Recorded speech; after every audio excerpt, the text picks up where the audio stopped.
Okay. Good afternoon. Welcome and thanks for coming to our Hangout session on maximizing Eno Boards. If you're an educator that uses learning targets, you might think of the following as your learning target for today. I can use information from today's panelists to reflect on my use of the Eno Board in my classroom. If you are watching this broadcast, watching it on the YouTube page, down underneath the video, there is a place that you can make comments. If you are watching it on our Google Plus page, you can make comments below the video where it says share something new or share something. Remember that today, panelists, we are speaking in generalities if we're speaking about students because we want to respect confidentiality. And we're very grateful to both of you for sharing your experiences. Those of you watching, please know that none of us know your students, so we're sharing examples and personal stories of maximizing the Eno Board to enhance quality instruction in our classrooms, but please use your data and work with your PLC to create the most effective instruction to meet the needs of your students. So take our ideas and use them in a way that works for your kids. All right, panelists, would you like to introduce yourselves? Sure. My name is Sheila Bowman, and I am a kindergarten teacher. Is it working, Liddy? I'm trying, yeah. I'm a kindergarten teacher at Bell Sherman in Ithaca, New York. All right. So Sheila's video isn't quite working right now, but we're going to go on. Thanks. Go to Brian. Okay. And I'm Brian Van Gorder. I teach 5th grade at South Hill Elementary. Great. Thanks. Okay. Let's see. Eno Boards are relatively new to all of us in Ithaca, given that installation just occurred this school year. Moving beyond using it as a projector has been an experience for all of us. Can you all talk a little bit about the process of learning how to use the Eno Board for teaching and learning? Let's see, Sheila, if we can get you on there. Well, Brian, why don't you start and we'll see if we can get Sheila on there. So the first thing that I felt was the most crucial was to just kind of play with it. I figured there wasn't really any way to break it, so I just got the pen and just started going through all the buttons, just trying to fiddle with it and experiment with what each button did on the magnetic strip, and then also to just search for different websites on different ideas of how to use the interactive whiteboard. So it was mostly a lot of hands-on experimenting mixed with some research online. Great. Thanks. So I think that Sheila's going to have to log back in. So we're going to keep on going here. So Brian, now that you're more familiar with the Eno Board itself, how are you using it? What are some great lessons or systems that you've implemented that have really impacted student learning? So a lot of the ways that I use it is so in my personal classroom, we have a one-to-one room, but before that, we didn't have as many computers for all the students. So I would find certain types of, especially for math, I would find interactive games that we could play, and then I would put the game up onto the Eno board, and then using the pen just like a mouse cursor, we would be able to, I would let students take turns playing in front of everybody else, and then for small groups in math, they would also get the ability to play and manipulate the game just like they would on a computer, but instead as a whole group or a small group. Great. Sheila, do you want to add anything there? I don't know if we can see you, but we'd love to hear from you. Okay. I also just jumped right in. I'm a technology mentor, one of the technology mentors at Bell Sherman, and I just was so excited to have another tool to use that I just started and jumped right into using it. I used a lot of the resources that Roger Sevilla gave us, and also what I really started to do was use the PDF files of our district textbook for kindergarten to display for kids. Instead of sitting in a small group on a rug, they could actually see a bigger copy of it, so it made math much easier and more interactive by allowing them to come up and show their peers what they could do on the Eno board with the textbook. Wow, that's exciting. Brian, you said that you are a one-to-one room now? Yep. Can you speak a little bit more about what that one-to-one looks like? So the one-to-one, so the beauty of one-to-one, so every student has a device, and in our case we have Google Chromebooks. So the beauty of it is, I mean, as awesome as Eno Boards are, they're still kind of just the old sage on the stage for a lot of people. And so it's still a lot of the time it's, you know, one person coming up and showing their knowledge instead of everybody at the same time collaborating. For example, a couple weeks ago when we just got the one-to-one, we were reading My Side of the Mountain together as a class. And I was going to have a small discussion about the first chapter about wanting to run away from home and where you would go. And usually, if we were to do it with an Eno board, we would just write, you know, maybe write the different ideas of the kids, and it would take forever, and it'd probably take 15, 20 minutes of if they wanted to run away, where would they run away to, and what would they bring. However, with one-to-one, I just put up a little poll on Edmodo, who would want to run away, yes or no, and then within 30 seconds, I had everybody's answer. And then they could see each other's answers, and they could reply, and then put out the question, where would you want to go? And then within 2 to 3 minutes, everybody had responded, everybody was talking to each other and replying on their notebooks. And then what would you bring? And again, within 2 to 3 minutes, everybody's responded, everybody's interacting, and they're actually having conversations instead of me trying to do crowd control so everybody can kind of hear each other. Wow. So it's just much more progressive and much more, you know, the way that we want to teach, where children are learning from each other and from experience instead of, you know, us taking turns and waiting to give each other our answers and me having to crowd control and get everybody to listen to each other. So, yeah. Great. And how are the kids liking? I'm sure they like the one-to-one. How are they making use of the Eno board? Or do they like that technology? So the Eno board, I mean, at first it was obviously a huge hit. Now that we've had the one-to-one and the students see how much more effective that can be in the room, they're starting to grasp more towards that. They still get really excited about the Eno board, and we still use it on a daily basis, especially for the small mini lesson before we go out to our Chromebooks. But the Eno board is definitely especially effective for that whole group instruction. For the first few minutes that we're all together, they get to see exactly how it is, and we model it. Basically, we do an I do, we do, you do, and then you try, and then you do. And so the I do and the we do with the Eno board, and then the you try and you do, they do with their Chromebooks. Great. And Sheila, how are your kids liking the Eno board? Well, they were super excited when we first started.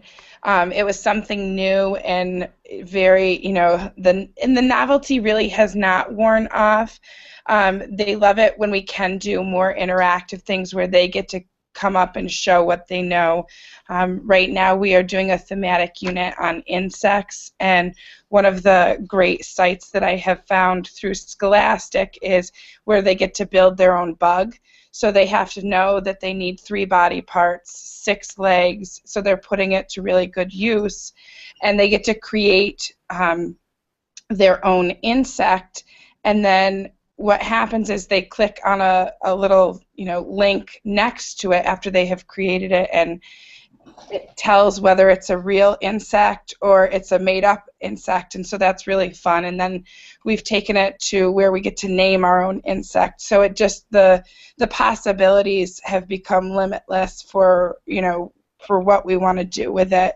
I think they appreciate having even just simple things projected to it because it's easier for them to see.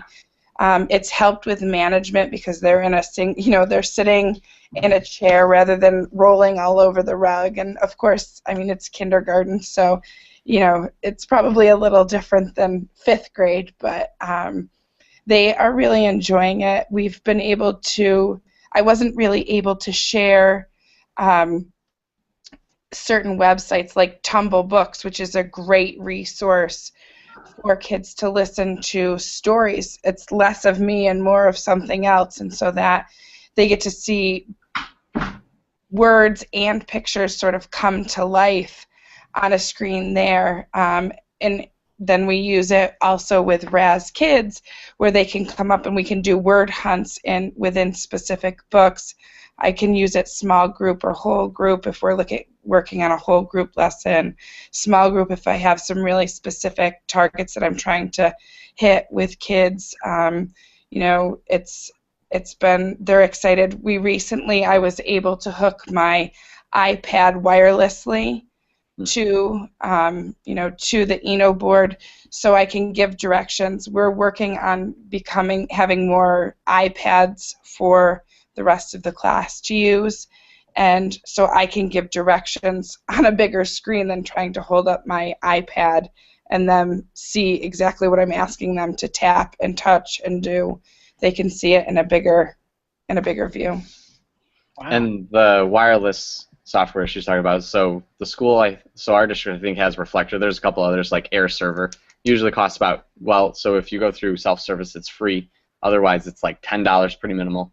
And then you can beam basically anything from your iPad up to your computer, which then translates over onto the Eno board. And then, so not necessarily they interacting at the board, but then they can interact at their seats. So instead of always having kids come up to the board, which sometimes the pen can be a little finicky, you can just bring the iPad to them, and then they can do the work right at their seat, and it gets beamed up to the front. And then you have all of the apps from your iPad that are now basically kind of like an Eno board being projected up. So it's you have dual modes with that.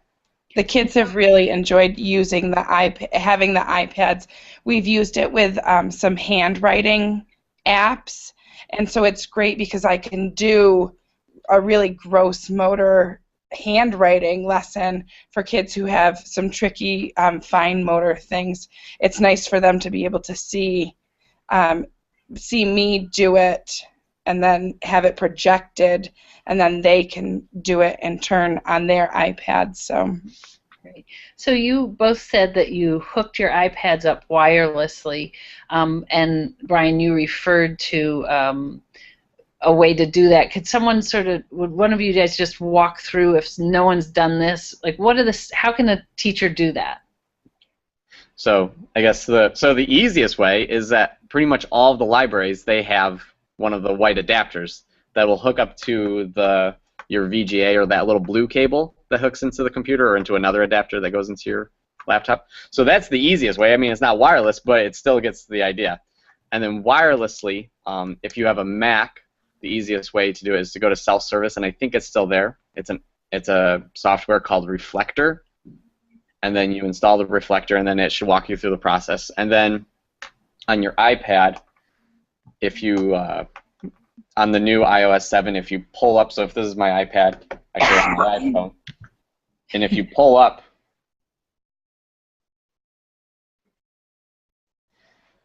and then there's usually a little button that will say connect to, there'll be a little square with a triangle in it, and then it will say your computer's name. So mine would be svangord.macbook, and then you click that, and then all of a sudden whatever's on your screen is then onto your computer.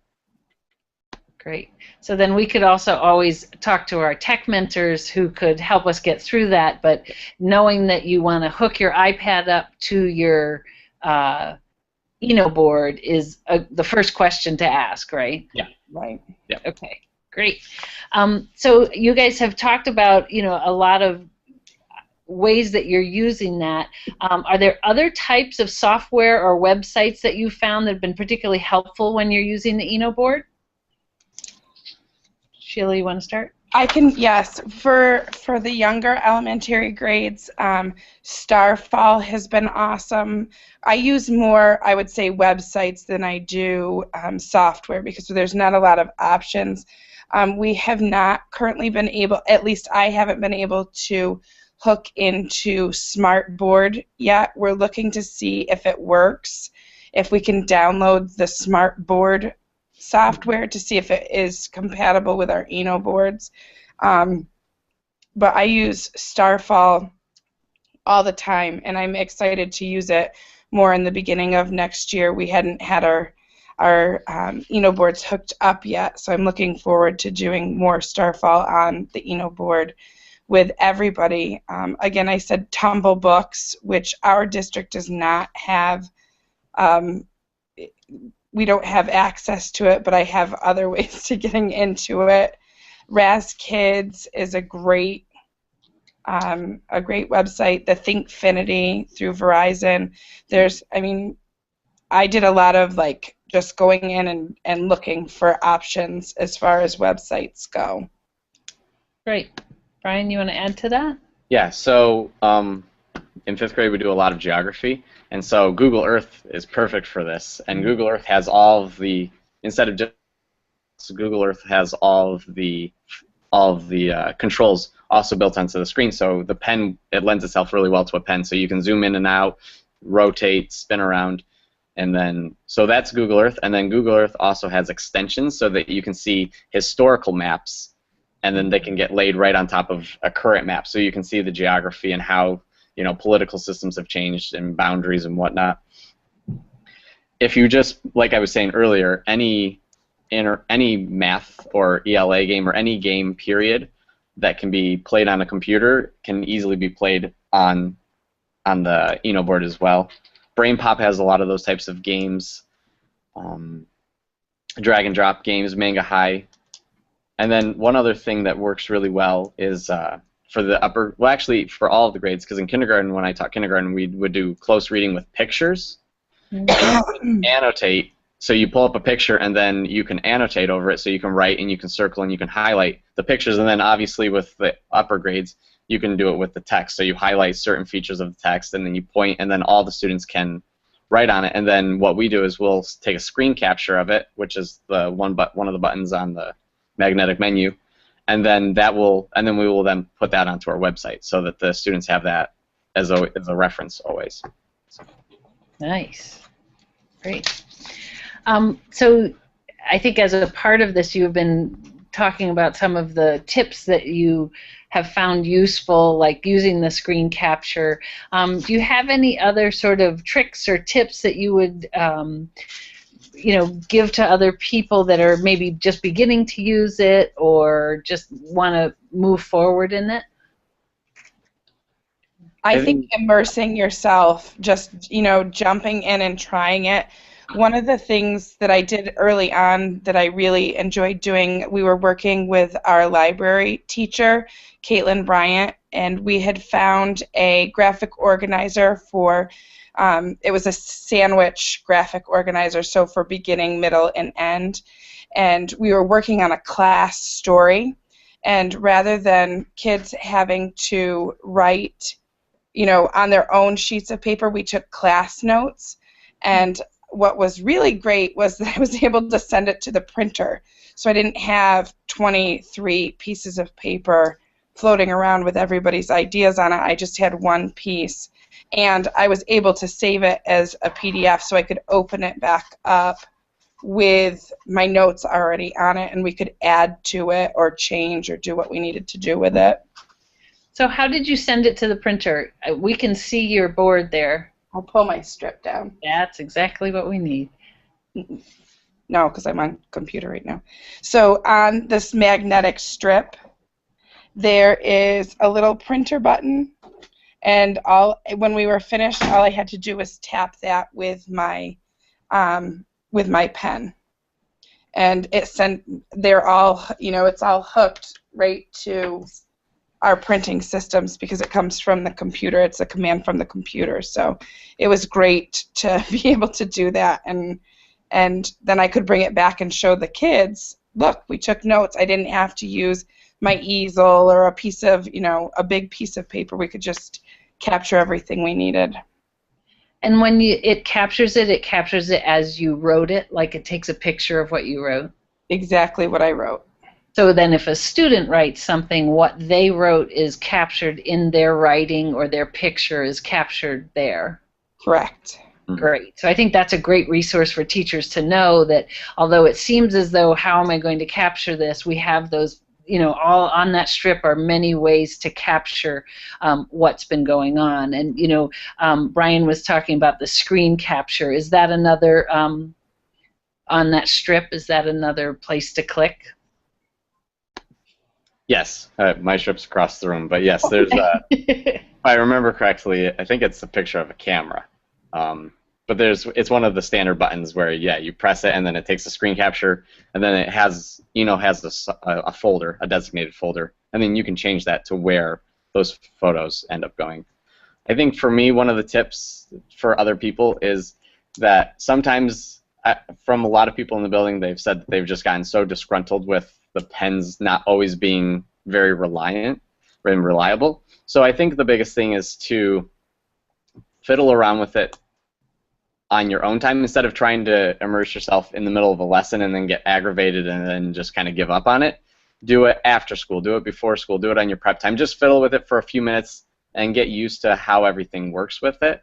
Because if you try to, you plan this big lesson and you plan on making it really fun and then something happens and you can't figure out why, then you get discouraged and then you end up not ever using it. And so I think just having a goal of playing with it for at least 10 minutes every day outside of class, I think that helps make you more familiar and comfortable with it and figure out how to work out the kinks. And then after that, then you can use it as it's totally reliable and you can use it as a tool every day with the kids. Great. Have you all had to train kids or set up rules for using it, or is there any sort of a classroom management piece that you would pass on to other teachers? So one of the things that can sometimes be a small bit of a problem at the very beginning was they thought that you had to really hit the pen hard on the board for it to work. But after I just showed them that with the lightest of touches that it would work, they got the hint and then they started being a lot more gentle with it. And then other than that, I think just making sure that the students realize that there's one, as of this point, there's one pen and 20 of them, and so to realize that they do need to take turns and to stretch themselves and be able to go up to the front and show others what they know. And so I that think takes a little. Oh, go ahead. I was just going to say, I think for me, with kindergarten, I offer them the pen and have different levels of, interest in coming up. And if they don't want to, I don't feel any, the need to put any pressure on them to make them come up and try it. So I've really let them sort of at their own, when they're ready to do it, they come up. Some of them get really super excited about it. But as far as the pen goes and sharing, we say that one person can be at the board right now at a time, unless I'm doing something small group. And, then we're sort of just, it's a little table around the board, and we take turns and that we don't fight over it. And if we fight, then we might break it. So I'm trying to really set them up for success so that when they go on to other grades, they sort of know the norms around using the Eno Board pen. Great. So it sounds like a lot of this involves building some trust within the class so kids feel comfortable sharing their thinking publicly. Absolutely. Yeah. So as we're wrapping up today, would you guys just sort of share or encapsulate just one of your most memorable lessons or activities or times that you've used the Eno Board that has really impacted students? I think the note-taking and them being able to see that even though I had like a copy of something in front of me, that I could do it on the board and then get all of our ideas in one spot that was, compact and we didn't have to go to the rug and come back to do writing, and that we could all share it, that everybody could see everybody. So that was really early on when we first got it, and so it was nice to see their excitement around using something new that was also new for me, and the fact that kids have gotten to see me make mistakes, and even though sometimes I get frustrated, it's okay because I'm learning as well. So it's a bigger, it's maybe less about the Eno Board and more about taking risks, and that good things can come out of risk-taking. Wow, thanks. Brian, a big time for you? So I'm trying to think of something super profound, but a few weeks ago we were talking about the different properties of quadrilaterals and trying to figure out what was a rhombus and a diamond and a parallelogram, and we were just the students were having a hard time wrapping their heads around each of these little nuances of what makes each of these quadrilaterals what it is. And so in a little bit of despair, I finally found a game in them where it was just a simple kind of drag and drop game where the students would you know, it gave the properties, and then they would pick which one it was, or vice versa. And just all of a sudden, the light bulb started flashing above their heads as they were doing it together as a whole class, and they were starting to build the teamwork to figure out which quadrilateral this was. And it was very good, because all of a sudden they were all really starting to get it. And yeah. So. Great. Thank you. Well, any other words of wisdoms you guys want to add to the conversation? We really thank you for all you've given us. No? I think I'm good. Have fun. Yeah, that's a good. Have fun with them. All right, that's a good thing to end on. So thank you, Brian, and thank you, Sheila. It's been really great learning from you. And if you are watching this after Wednesday, the May 28th, you can always put comments on the YouTube page, and we'll try and get in touch with you. And I know that Sheila and Brian would welcome any emails of questions, and you also have tech mentors in your school that can help you get started with the Eno board. Thanks very much to our panelists, and have a great rest of your day. Thank you. Thanks.